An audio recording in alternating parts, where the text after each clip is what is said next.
दोस्तों नमस्कार। अभी पिछले दिनों 20 मई को 2024 के लोकसभा चुनाव का 5वां चरण पूरा हुआ। इस 5वें चरण में लगभग देश के कई हिस्सों में चुनाव हुआ, जिसमें उत्तर प्रदेश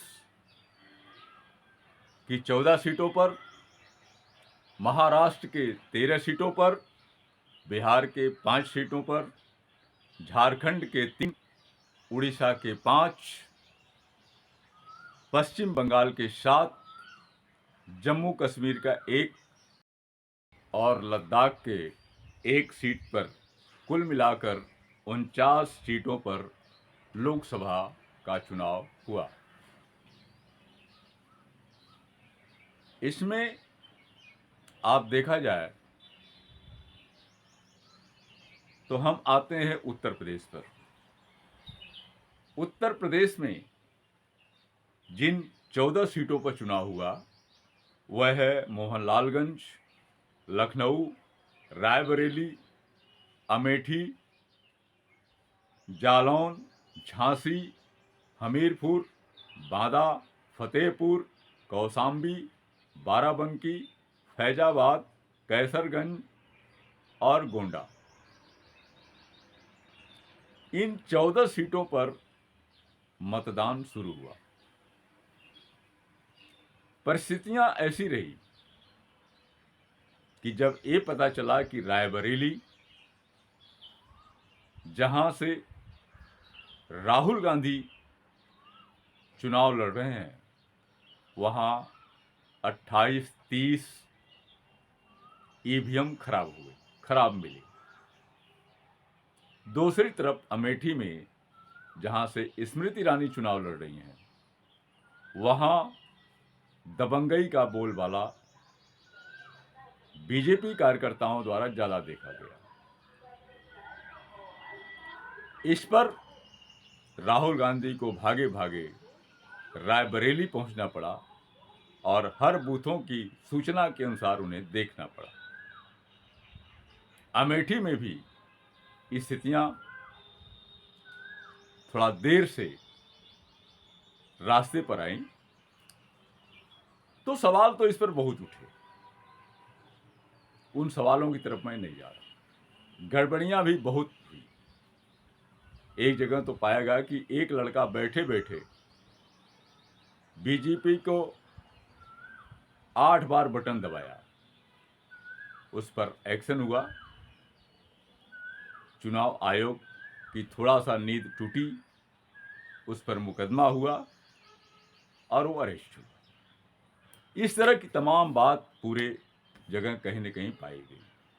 मेरा कहना ये है कि ये जो 5वां चरण का चुनाव हुआ है और अब तक इसके पहले जो 4 चरण हो चुके थे, 2 बातें साफ हैं।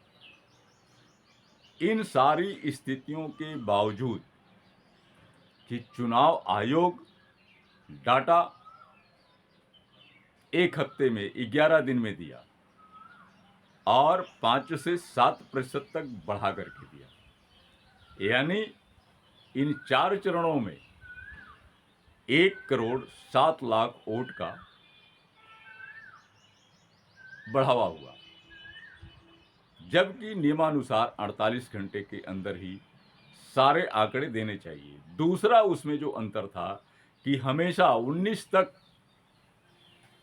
कितने पुरुष मतदान किए, कितनी महिला किए, सारे आंकड़े जो है अंकों में हुआ करते थे। इस बार प्रतिशत में है, जो चौंकाने वाला है और गड़बड़ी की आशंका को पैदा करता है। आइए, तीसरी चीज है कि तमाम जो सूत्र सामने आए उससे ये फीलिंग हुआ कि सत्तारूढ़ दल काफी पीछे चल रहा है और जहां वो काफी सीटें जीता, उस पे वो आधा से भी कम की तरफ जा रहा है। इन 5 चरणों के चुनाव ने ये स्पष्ट कर दिया कि अब जो शेष सीटें 2 चरणों में है, उसमें कोई बहुत बड़ी सत्तारूढ़ दल की बढ़ोतरी नहीं होने वाली है। और साफ जाहिर हो गया कि अब आने वाला शासन दोहराएगा नहीं, बल्कि नया कुछ सामने आएगा। ये तय हो गया। तमाम सारी परिस्थितियों के बावजूद भी जो वहाँ के मतदाताओं की रुझान रही, जो सर्वेक्षणकर्ताओं की रुझान रही, जो निष्पक्ष पत्रकारिता करने वालों की रुझान है, उससे स्पष्ट है कि अब तीसरी बार मतलब हैट्रिक नहीं लगने वाली है इस सत्ता की। अभी तो हमने देखा कि इधर जो 6वें चरण की चुनाव है, उनकी जनसभाओं में तमाम बातें उभर करके आ रही है। आपने देखा फूलपुर की क्या गजब के उत्साह और भीड़ थी कि जहां लोग अपने नेता को सुनने और स्पर्श करने के लिए बेताब होकर के सारे बैरिकेडिंग तोड़ करके मंच के पास तक पहुंच गए। और उसमें जो माइक के तार थे वो भी डिस्टर्ब हुए। आप देखिए आजमगढ़ की स्थिति वही रही है। बिहार में देख लीजिए, तेजस्वी यादव के सभाओं को देख लीजिए।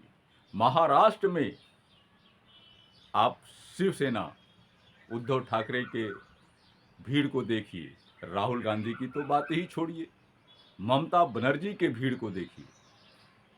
भले मुख्य मीडिया इसको लाइन पे नहीं ला रहा है, लेकिन सोशल मीडिया इस बार जिस शांतिपूर्ण तरीके से बिना शोर शराबे के चुनाव संपन्न हो रहा है और आम मतदाता का जो आक्रोश है वो बिल्कुल शांति से ईवीएम में कैद हो रहा है और मत प्रतिशत घटा है और तमाम सारी परिस्थितियां हैं।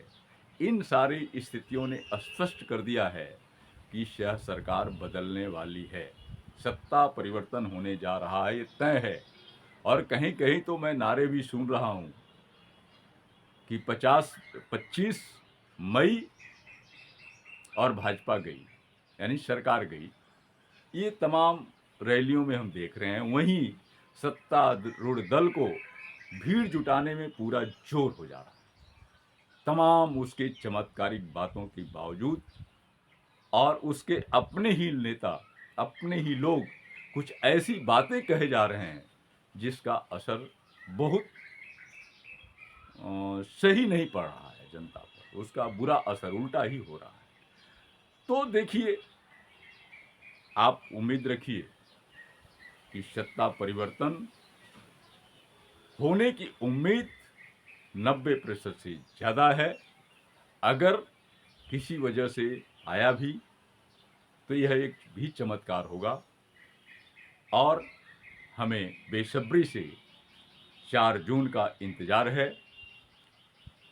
और उसी दिन इस देश का भविष्य, इस देश का संविधान, इस देश के नौजवानों की जो स्थितियां हैं, इस देश के गरीब वर्ग की जो हालातें हैं, इस वर्ग के संविधान द्वारा दिए गए अभिव्यक्ति की जो स्वतंत्रता है, पत्रकारिता है, तमाम सारी चीज़ों की स्वतंत्रता कहाँ तक बरकरार रहेगी, ये 4 जून को स्पष्ट हो पाएगा।